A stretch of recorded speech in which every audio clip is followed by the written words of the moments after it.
Oke, baik teman-teman. Assalamualaikum warahmatullahi wabarakatuh. Salam nama budaya, salam kebajikan bagi kita semua. Dimana sebelumnya izinkan saya memperkenalkan nama saya teman-teman.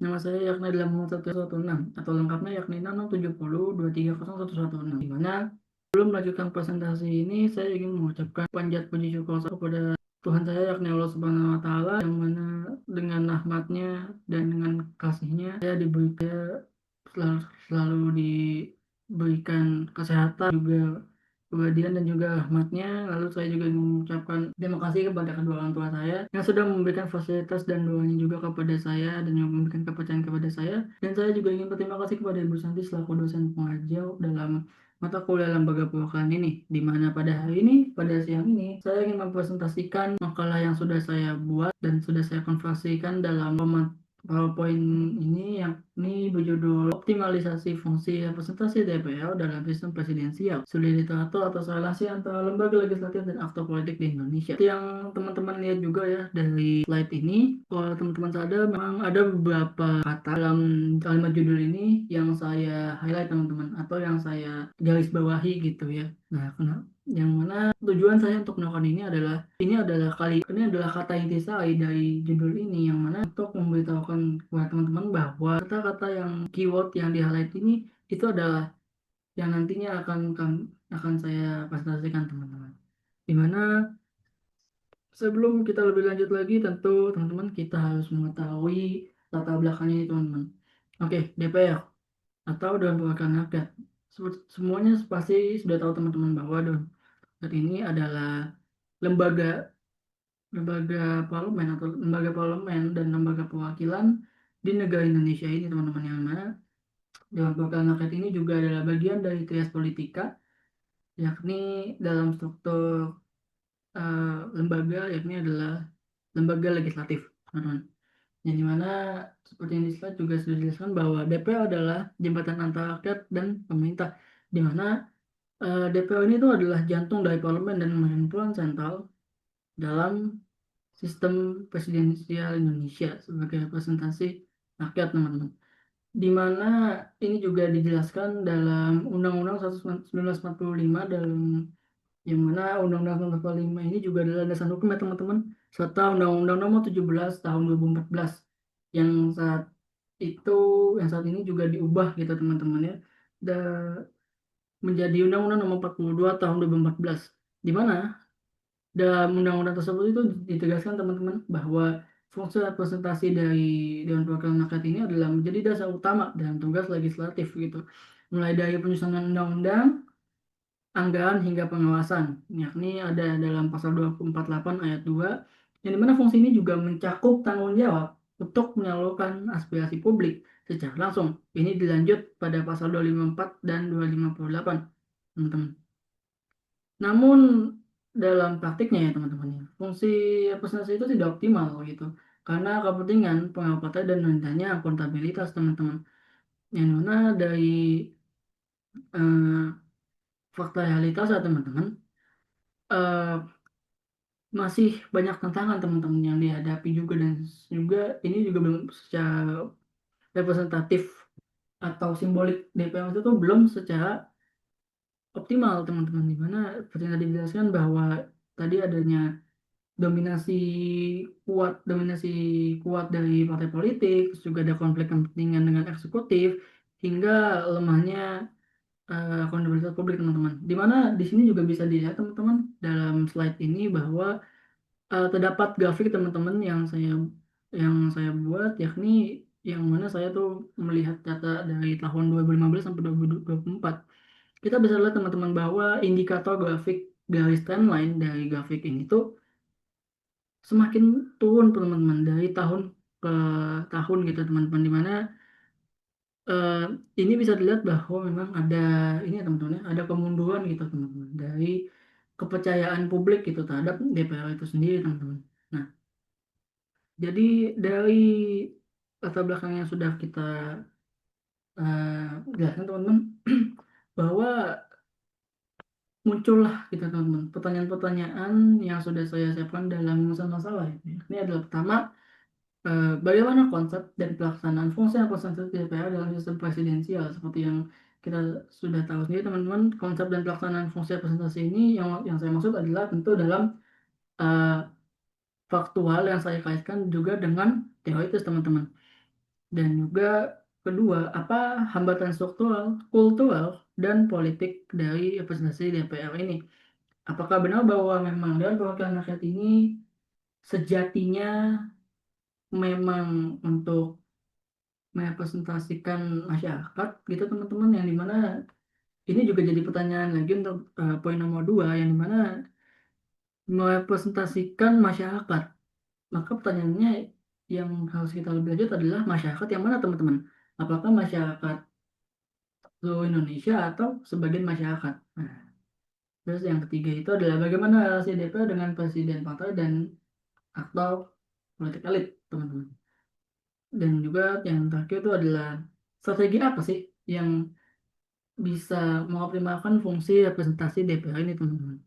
Gimana kan, nah dari sini tertentu ini melanjutkan dari masalah-masalah yang dimana dalam tujuan penelitian yang saya buat, saya itu ingin eh, mencari tahu dan juga ingin menjelaskan gitu bagaimana peran strategis Dewan Perwakilan Rakyat itu untuk dan juga menganalisis hambatan-hambatan representasi dan juga mengkaji relasi Dewan Perwakilan Rakyat dengan aktor politik lain, dan juga menawarkan strategi konseptual dan struktural untuk memperkuat representasi Dewan Perwakilan Rakyat.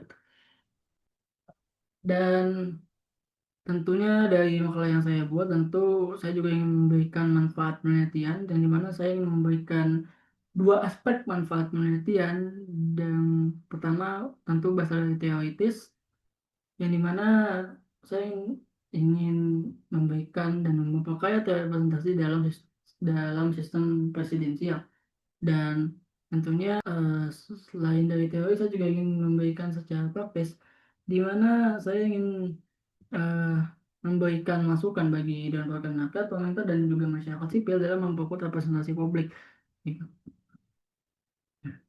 Setelah kita eh, mengetahui gitu ya latar belakang, terus juga masalah-masalah dan segala macam ya, kita lanjut teman-teman ke dalam teori pertama, yakni adalah teori perwakilan dan demokrasi representatif yang ditulis oleh Hannah Venetial Pitkin atau dan eh,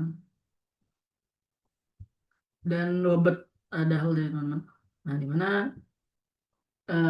si Pitkin ini dalam bukunya The Concept of Representation itu tuh membagi ya teman-teman, representasi itu ada empat bentuk teman-teman, yakni adalah yang pertama formalistik, deskriptif, simbol simbolik, dan yang paling penting itu adalah eh, formalis dan simbol dan substantif ya teman-teman ya.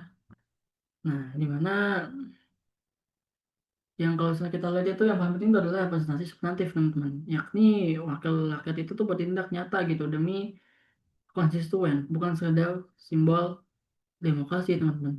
Yang dimana ini tentu mengacu pada bagaimana ya wakil rakyat itu tuh bertindak gitu secara nyata untuk kepentingan konstituennya yang tadi sudah saya jelaskan, dan bukan cuma sekedar simbol keadilan demokrasi. Nah, di sini lah teman-teman, seharusnya itu DPR itu tuh berdiri teman-teman sebagai agen yang tidak hanya ya sebagai apa namanya, oh, agen, maaf teman-teman, bukan sebagai agen tapi sebagai lembaga yang memang sudah seharusnya itu tuh berdiri untuk mewakilkan aspirasi dan representatif dari rakyat itu sendiri teman-teman.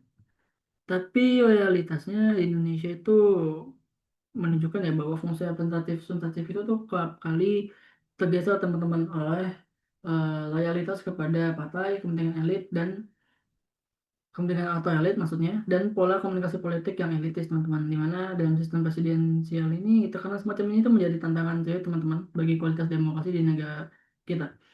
Dan juga sejalan juga dengan Robert Dahl dalam bukunya yakni Democracy and Its Critics tahun 1989, di mana beliau menjelaskan dan menegaskan bahwa demokrasi representatif yang sehat itu harus menyediakan mekanisme partisipasi publik yang kuat juga teman-teman. Yang dimana kalau kita berbicara representasi itu bukan sekedar soal berbicara untuk rakyat, tapi tentang menciptakan ruang deliberatif yang memungkinkan rakyat itu tuh juga ikut serta gitu dalam pengambilan keputusan gitu.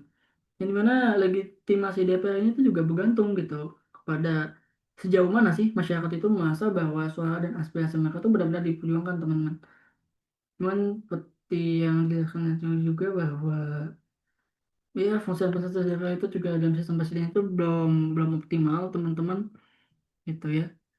Dan kita akhirnya lanjut lagi ke dalam teori kedua teman-teman, yaitu adalah teori principal agent menurut Kelstorm dan juga Manbridge teman-teman. Yang mana setelah tadi kita juga memahami kerangka konseptual presentasi dari Petkendall, penting bagi kita juga tuh untuk menelaah teman-teman bagaimana hubungan antara wakil rakyat dan konstituen itu dijelaskan gitu secara lebih spesifik. Dimana dalam konteks delegasi kekuasaan dan kelas politik gitu ya. Maka disinilah gitu teori sebelum agent itu tuh memberikan kacamata atau memberikan lensa yang lebih tajam untuk melihat dinamika representasi dalam praktik sistem presidensial Indonesia teman-teman, di mana hubungan antara legislator dan konstituen itu dapat dianalisis melalui pendekatan principal agent yang dipengaruhi oleh Storm dan juga dalam Delegation and Accountability in Parliamentary Democracy tahun 2000 teman-teman, di mana dalam kerangka ini rakyat prinsipal atau prinsipal itu memberikan mandat kepada wakilnya di parlemen agent teman-teman ya.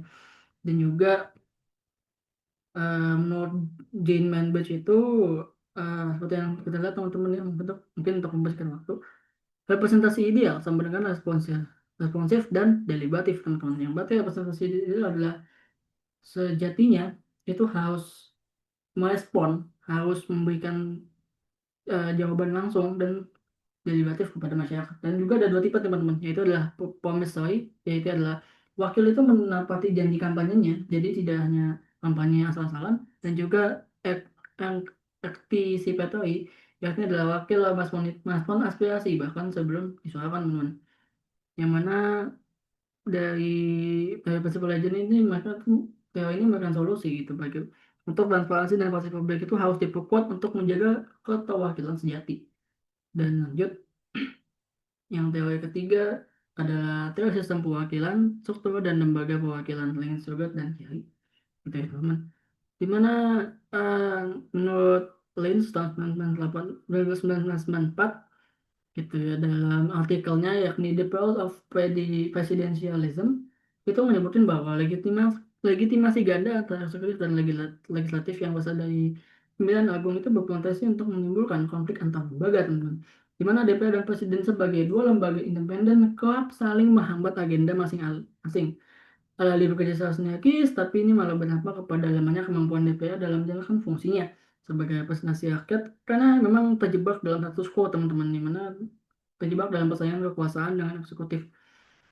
Nah, lanjut lagi eh, menurut Matthew Shugart dan John Kerry itu ya dalam Presidential Assembly's Constitutional Design and Electoral Dynamics tahun 1992 itu menyatakan juga teman-teman bahwa stabilitas sistem legislatif sangat ditentukan oleh desain kelembagaan dan dinamika sistem kepartaian. Karena dalam sistem multipartai seperti Indonesia itu parlemen itu kalau menjadi ajang tarik menarik kepentingan faksi politik yang berdampak pada fragmentasi kebijakan gitu. Itu yang dimana eh Sugar sama kayak itu tuh juga menekankan itu teman pentingnya kerjasama antara lembaga dan konsistensi institusional gitu untuk menghindari disfungsi legislatif. Nah, oke, kita lanjut ke teori selanjutnya. Nah, teman-teman, kalau saya tadi ingat, mungkin kalau teman-teman lupa tadi di slide pertama itu saya juga menjelaskan teori representasi kayak Petkin dan Dahl. Nah, dalam slide ini gitu ya, ini model representasi politik ini juga adalah yang dibawakan oleh Andrew Hayward itu juga dikembangkan teman-teman, dikembangkan jauh lagi dalam menurut beliau ya, di mana seperti yang kita lihat dari eh, apa namanya modelnya teman representasi sama dengan proses dinamis di mana wakil rakyat menyuarakan, memperjuangkan dan melindungi kepentingan publik teman dalam bukunya Hayward yakni Global Politics. Maka jadi dari menurut beliau di sini bisa kita lihat juga bahwa Representasi itu adalah proses teman-teman ya, bukan sebagai makna substansial ataupun ini teman-teman, representasi ini adalah juga proses dari wakil rakyat itu untuk menyuarakan dan memperjuangkan dan melindungi kepentingan rakyat publik, di mana ada 4 model representasi yang ditawarkan oleh Andrew Hayward. Yang pertama adalah eh, delegate model, wakil hanya jadi corong suara rakyat. Kedua adalah trustee model, yang berarti wakil rakyat itu memakai penilaian pribadi dan juga moralitas. Yang ketiga adalah party mandate model, yang dimana wakil itu mengikuti garis kebijakan partai. Dan yang keempat adalah descriptive representation, yakni wakil mewakili lintas sosiologis konstituen yang ini sebagai etnis, gender, dan lain-lainnya. Oke, kita lanjut ke pembahasan teman-teman. Dimana setelah semua kerangka teori yang sudah saya jelaskan, maka dalam pembahasan kali ini kita bisa lihat teman-teman bahwa dalam sistem presidensial yang di Indonesia itu DPR itu memegang peran strategis teman-teman sebagai penghubung antara negara dan juga rakyatnya. Namun dalam praktiknya fungsi representasi seringkali itu tidak berjalan secara semestinya teman-teman.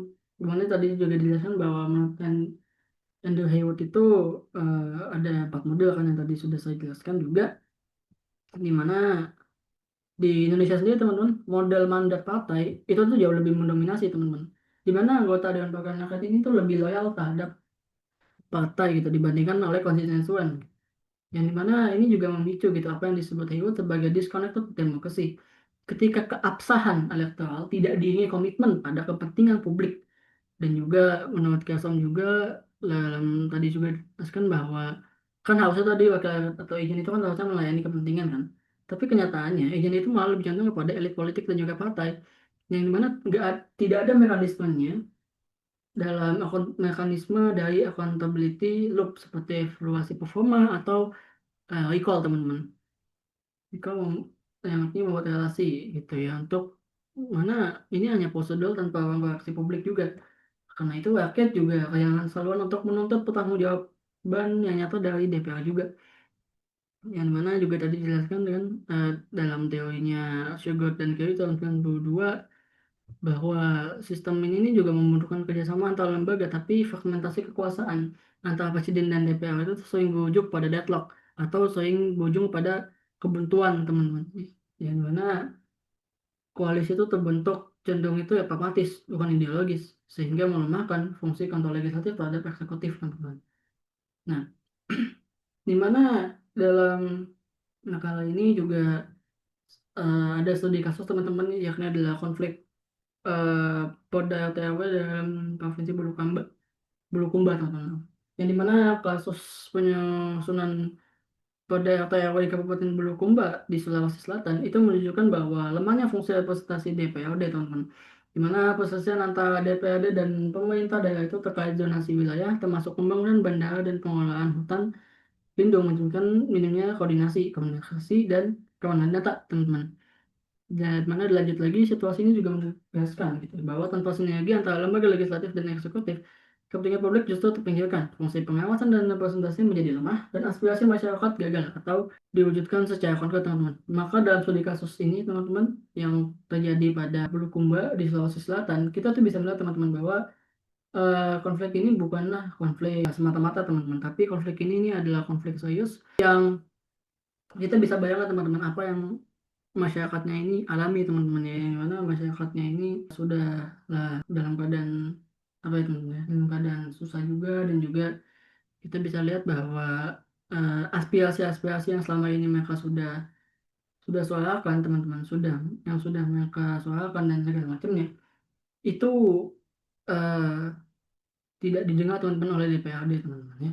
Sehingga ini bisa kita ambil kesimpulan ya teman-teman, bahwa fungsi representasi DPR itu tuh masih belum berjalan optimal, teman-teman ya, dimana representatif itu cenderung bersifat simbolik dan prosedural gitu ya, dimana relasi antara wakil dan rakyat itu melemah karena DPR itu sering terjebak dalam status quo, yakni yang saya maksud adalah konfigurasi kekuasaan bukan menjadi pengimbang yang efektif, di mana tanpa reformulasi kelembagaan dan penguatan akuntabilitas, DPR itu juga akan semakin jauh teman-teman dari makna demokrasi yang sejati. Maka dari sini peneliti juga memberikan rekomendasi pada ini. Yang pertama adalah presentasi substantif, yakni adalah tinggalkan simbolisme, tapi utamakan aspirasi rakyat. Kedua adalah akuntabilitas, perkuat forum asas, pelaporan dan keterlibatan publik. Yang ketiga adalah reformasi DPR, benahi struktur dan kapasitas lembaga secara transparan.